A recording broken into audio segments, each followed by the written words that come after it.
Well, hello there, and welcome back to the Showing Up to Your Life podcast and YouTube channel. It's probably you who should be saying welcome back to me. Oh my gosh, how I've missed you all.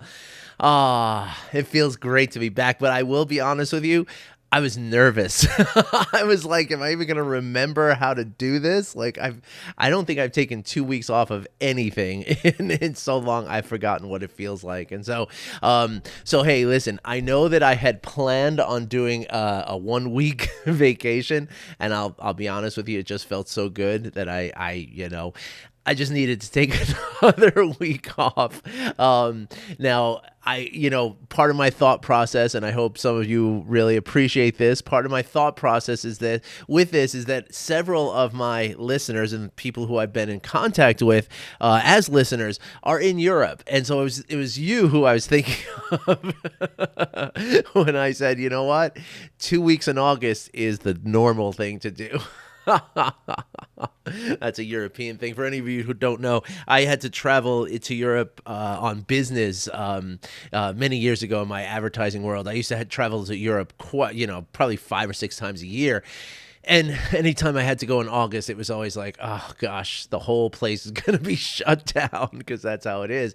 And it's really kind of beautiful how people in that part of the world, they honor that recreation time, right? That time to recreate themselves, right? And I tell you, I feel recreated. I feel very, I feel rested, but I also feel like last night talking about, thinking over what I'm going to do. I got out the little black book and I started, kind of, and again, at first it was very scary. It was like, oh my gosh, what am I going to talk about? I don't know. It's been so long. What am I going to do? And then I just started, kind of throwing around some ideas, and it started getting really exciting. So here I am, Art Burns, excited to be here with you today. So welcome back, everybody. I really have missed you. And so yeah, let's jump into it. Okay. So I do have a couple of sort of housekeeping things I want to review here. There's been a lot going on, actually. Even though I've taken 2 weeks off of my podcast, it doesn't mean I was off for 2 weeks. So I was not very European in my endeavor, just with regards to the podcast. So life goes on. It's all good. But there's a lot of stuff I want to kind of fill you in on, because there's been a lot of exciting developments here in the world of Art Burns coaching. So before we get into today's topic, which I'm excited to talk about, let me just go over this sort of list of laundry list of updates for you. Okay, I'm going to need my glasses for this, because I've got to read my handwriting, which is hard enough to do with glasses, impossible to do without. So first of all, I wanted to let you all know that I am currently doing a TikTok video just about every day. Now, the beautiful thing about TikTok is that they limit you to 1 minute. You can do a 3-minute video, but they put certain restrictions on that. It's harder to share it to Instagram. And it comes out as a different Instagram file, like it's an IGTV instead of just an IG. So it's like that little sort of added level of something.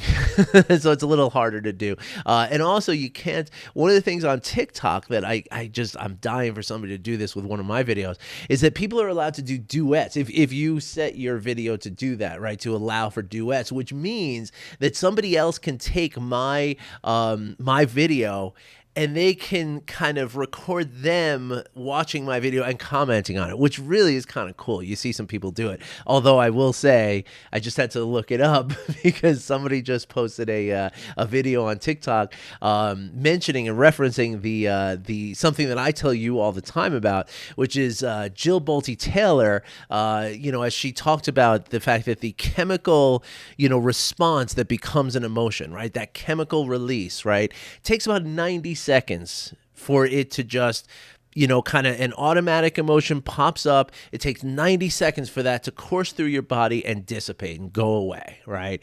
And this person on TikTok, and I don't know how I'm going to I don't know how I'm going to straighten them out or, lovingly help them to understand this. But what they were saying is that it takes 90 seconds to recognize your emotions. I was like, oh, no, no, no, no, no, no, no, no, no, my dear friends, this is not true. And I think she was a therapist, the person doing the video. So anyway, so you get a mixed bag there on TikTok. Okay. But I am doing a daily, almost daily video, and I try to keep them all to the 1-minute version. Now, once I get 1,000 followers, which if you're on TikTok, you can help me by following me.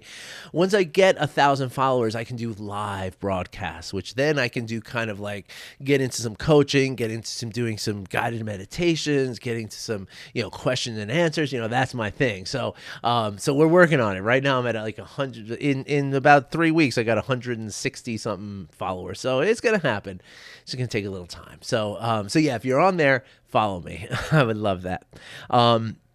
And so most of what I'm posting on TikTok, though, is going to be very sort of centered. As you all know, a couple of months ago, I was talking about my own trauma, right? And this is something I'm working on now. And I'm actually, part of my list is to tell you about that. But one of the things I'm doing now is I'm really kind of, reaching out to see if I can help people who are, struggling the way that I have. Because, the thing is that even after all these years, I really didn't even realize how much my trauma was impacting everything. You think you're healed from it, and you think you understand it. You think you got this. But you can realize sometimes that you don't. And so this is something that I'm going through, myself. And so it's going to be a lot of my content, right? It's going to be, really kind of focused on CPTSD, right? Which is complex post-traumatic stress disorder, right? Because, PTSD, the famous one, right, is, that's when you see something horrific, a single event that's horrific, and it traumatizes you, right? You have nightmares, you have intrusive thoughts, you have, night sweats, you just can't deal with it. You might be, can't sleep, so you might, medicate yourself, that kind of stuff, right? So CPTSD, complex post-traumatic stress disorder, refers to an ongoing process of trauma. Right? And this is where we look at abuse, right? Childhood abuse, right? Whether it's physical, emotional, sexual, any and all of it, right? That's what creates this complex PTSD, because what happens is you're traumatized a little bit day after day after day after day. It's never just this one big thing, As I told you during that episode when I kind of talked about my own trauma, I was the victim of a violent crime that was not as traumatic for me as my childhood trauma, which was just discipline, just spankings, just, all that kind of stuff. But it traumatized me much more. So it's a very interesting concept. And so that's where my videos on TikTok are really revolving around. And so if that's something that you feel that you can benefit, then really do follow me, okay? Because every single day I'm doing a minute-long video, and I'm getting a lot of really cool, like I've already been on a Zoom call with one person. I've traded messages back and forth with a lot of people, and so it's a really cool platform for interaction. It's like kind of, breaking down that fourth wall, if you will, so check me out over there. Okay. So another thing that I want to tell you about is that on Thursday nights, okay, I'm offering a group coaching session, right? It's really just drop in as you are, when you want, when you need, right? Every Thursday night at 7 p.m. Mountain Time, which is 6 p.m. on the West Coast, 9 p.m. on the East Coast, and 8 p.m. in the Central Time Zone, like in the Midwest U.S., right? And wherever that is, whatever time that is where you live, you're more than welcome to join us. It's a donation of $15, and you can sit in on a 90-minute session and ask whatever questions you have about mindfulness, about compassion, about the practices, about the philosophy, about the results, about the science. Any of it, okay? I'm showing up every week for 90 minutes to provide coaching, okay, which includes all of that, all right? So yeah, if you're interested, I'll put a link in the bio in the description for that today. Okay. Next on my list, I just want to remind you all that I do have a Patreon page if you care to support me in this work. Okay. Now that I'm fresh off my my 2-week vacation, I'm gonna have a lot of great content here. I'm really hoping to inspire and to teach and to assist. Right. So if you care to support me in that, I would really appreciate it. Next on my list is I want to remind you all of the Learning to Surf podcast and meetup meetings. Now, the meetup meeting for Learning to Surf is a guided meditation with about 20 minutes or so of conversation after that. Okay, so you're more than welcome to join that. That's completely by donation. You can donate or not. Most people don't. It's okay. We love you anyway. Don't sweat it. But you are open to donate if you care to. It's not expected, not demanded. But it's a great, it's a really great meditation. A lot of people get a lot of benefit out of it. A lot of people really love it. So you're more than welcome to join us for that. There will be another link in the bio for that, in the description for that. Now, last on my list is I want to share with you some work that I'm doing around my own trauma. All right. I actually have hired a trauma coach of my own. His name is Malachi, and he's amazing. Okay. And what we're working on is a rite of passage, okay, around the trauma. And so, and in a lot of ways, the philosophy behind this work is that, trauma forms us as people. Right. It shapes our mind. It shapes our disposition. It shapes our personality. Right.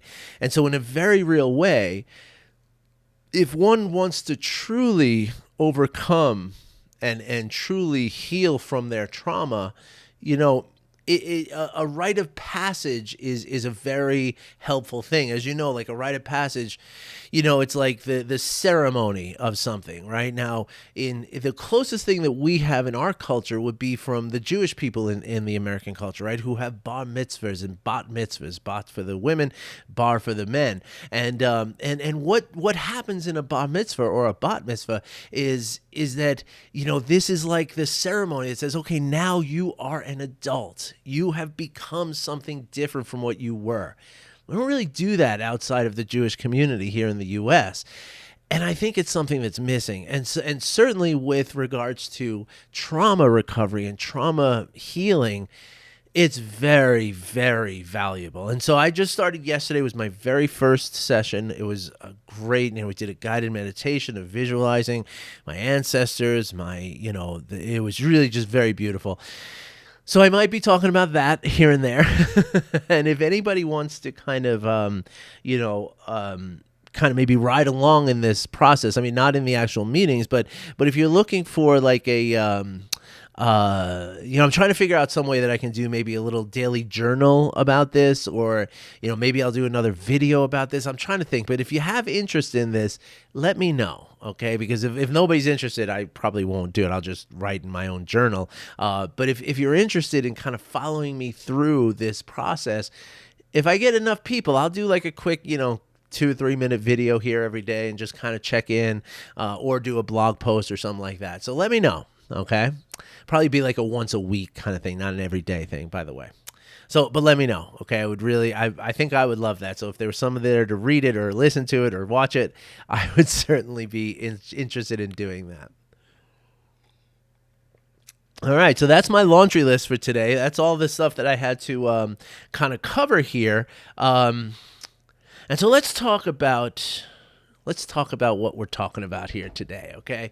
So, and again, last night I was kind of like, oh my gosh, what the heck am I even going to talk about? I have no idea. Like I'm so cold and so, rusty here. I don't even know what topic, right? And I feel like I have to make it really good, right? Because we've not seen each other for a whole 2 weeks. I have to make it special, And so anytime we try to make something special, of course, that's the death sentence, right? Like you're never gonna, it's never gonna be exactly what you want it to be, right? If you're trying to make something special. And so once I started feeling into this, and actually that really ties into the actual concept, the topic, is that what I came to was that no, it doesn't necessarily have to be something magical. Well, I mean, it can be magical how I present it, right? That's the magic, right? My passion, my information, my the thoroughness of my delivery and my presentation, right? That's the magic. The topic, doesn't have to be that magic, right? Because as most things in this work that we talk about here, right? It's very, very simple. It's not complicated. It's not magical. It's very simple. It's almost mundane in its simplicity, right? And so what I came up with is the old concept. I might, this may have very well been the very first podcast episode I ever did, the same topic, right? And that topic is acceptance, right? Because as you know, acceptance is just absolutely key to the overall practices of mindfulness, right? And really the key to well-being, right? Is as long as we can accept what is happening to us, right? Doesn't mean we're not going to feel pain, right? And it doesn't mean that we might not even feel great levels of pain, right? But by accepting whatever it is that's going on, we don't suffer more than the initial pain is making us suffer. Okay, so that's our choice, right? Which is something that Jill Bolte Taylor says in this passage I just read again to double check this, Harvard therapist on TikTok. That I know I double check Harvard therapists. I don't know how that works, but anyway, but in her passage, she says that this is our choice. Right? That if we stay angry or if we stay whatever emotion for more than 90 seconds, that's a choice we are making, right? And that ties right back into acceptance, right? That when we can accept that this is the thing that happened, right? I can allow my anger to exist for 90 seconds. And then my anger, as long as I accept that this is what's happening, as long as I accept that I can't change this, right? Or, I mean, maybe I can change it, but maybe I can't. But in this present moment, this is what is coming up. This is what is happening. This is what that person said. This is what the person did. This is how things unfolded. This is the reality. As long as I can accept that, then I can allow that anger just to dissipate within 90 seconds, right? But if I don't accept it, if I say, but it's supposed to be this other way, and I want it to be this other way, and it can't be this way, it's got to be this other thing, I deserve better, it's not fair, all of these things, it's just creating a noise in your mind. It's just creating more and more havoc. And yes, it's renewing that emotion, right? Because the more every time you say it should be different, I want it to be this, I don't accept this is terrible. Every time you do that, you're creating more of that emotion, more of the anger, more of the frustration, more of whatever it is. And that is where the suffering comes from. But acceptance can have an even broader view on it, right? Like we can look at acceptance, in the moments, right? As I just described, like, my old favorite is the traffic jam, right? We get stuck in traffic. We have a choice of either accepting like, hey, I don't like it and it's not convenient. It's going to cause problems, but I can't change the traffic, right? The traffic is the traffic and I don't have control over it. Right, so I just have to accept it. Or I can make the choice to say, this can't be happening. It's not fair. I can't deal with this. This is terrible. Oh my gosh, oh my gosh, oh my gosh. And I'm just creating more and more suffering for myself, right? So we can look at the acceptance in the moment like that, but we could also look at acceptance across the arc of a lifespan. And let me tell you what I mean about that. And this is something that really comes up in the world of trauma, especially childhood trauma, right? It's something that I've felt in my life, and I'm articulating more now in the last few weeks, now that I've really dived into this and really, wrestling with this and now getting into this work with my coach and everything else, and therapist coach, I don't know what you want to call him, but he's really helping me. But anyway, now that I'm getting into this, I'm seeing that it feels so unfair, right? And I think most people who experience childhood trauma feel the same way about that, right? That at least on some level, at least in some point, right? That it feels unfair. I don't deserve to have this. I deserve to be happy. I deserve not to have been beaten and to be emotionally abused and to be threatened with abandonment every day. I deserved better than that, right? And that's something that we all feel, okay?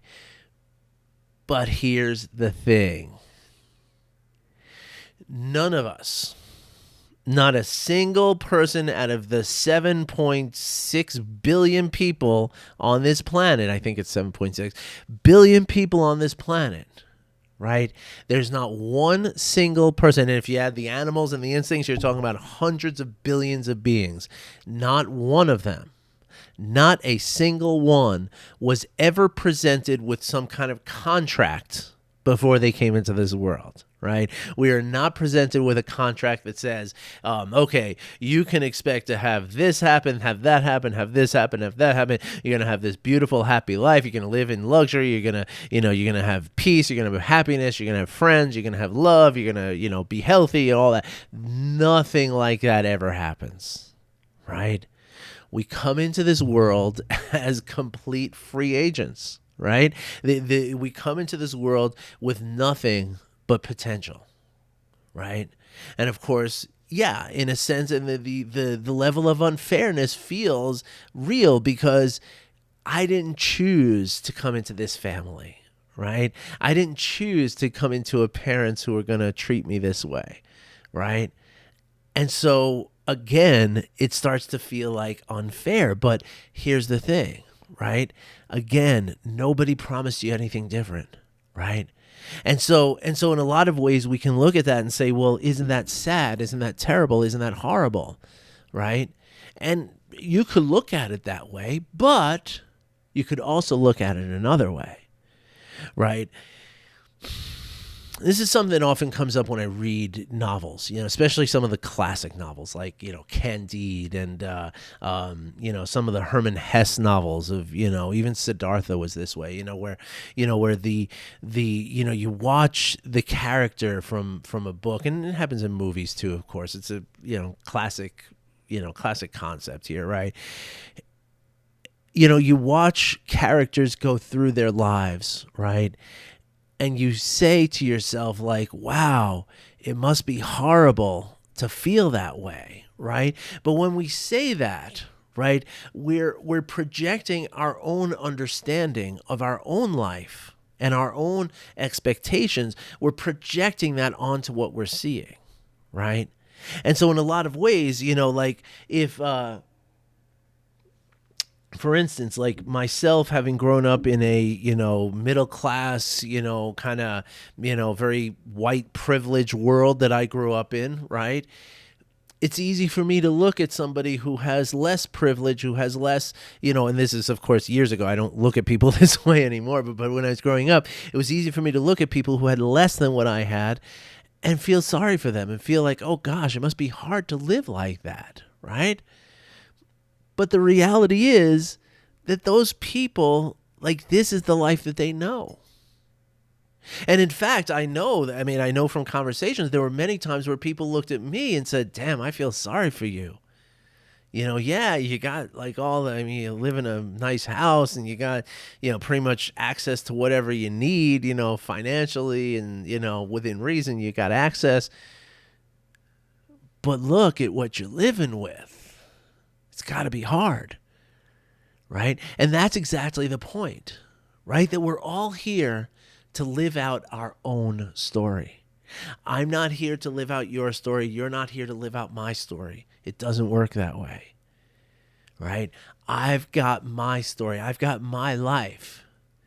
And if that is a life of trauma and abuse, which it has been, well, then I can use that to become heroic through it. Right? I can say, you know what? Yeah, I'm the guy who survived trauma and persevered to help others.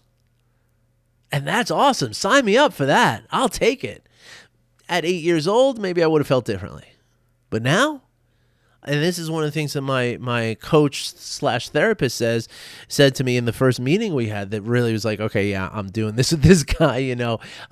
He said that in what he believes is that trauma is, what did he say? He said it's like an express lane to the divine, right? Because that's the sense that you have, right? When people like me, I'm sure some of you, well, statistics say at least 25% of you, right, are going to have experienced trauma also. Probably many, many more actually. But 25% of you experience childhood trauma, right? That's the statistic, right? Statistically speaking. That's if there's 100 people out there, statistically speaking, 25 of us have experienced childhood trauma, right? And so the idea then is that, that is the way, that has made me stronger. That has made, what I was going to say is that has given me this sense of my purpose in life, right? And that is what I think my therapist slash coach was talking about when he says, an express lane to the divine, right? Because what is the divine, right? The divine is the sense of purpose, right? Like, what are we here for?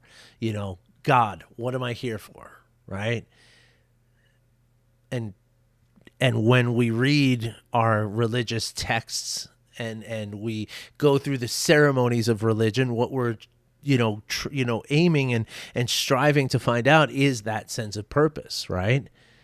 When we look at, like, for me growing up a Catholic, it was all about, Christianity and Jesus Christ. And when we look at the way that he lived, that's what we're meant to emulate, right? To make that a purpose in our life, to be kind, to be compassionate, to be, just and fair, right? And so, in a lot of ways, right, that essence of being traumatized, of going through that immense pain and suffering that I went through for so long, right, that has given me that sense of purpose. Like, there's no mystery here. Like, look, Art, this is what you've survived. Go out and help others. It's very easy at that point, right? But now that's me, right? Now, that doesn't mean it doesn't mean that everybody is called in that way. Pardon me for my cough. I still got some allergy issues going on. We're also dealing with a lot of smoke out here in Denver from our friends in California.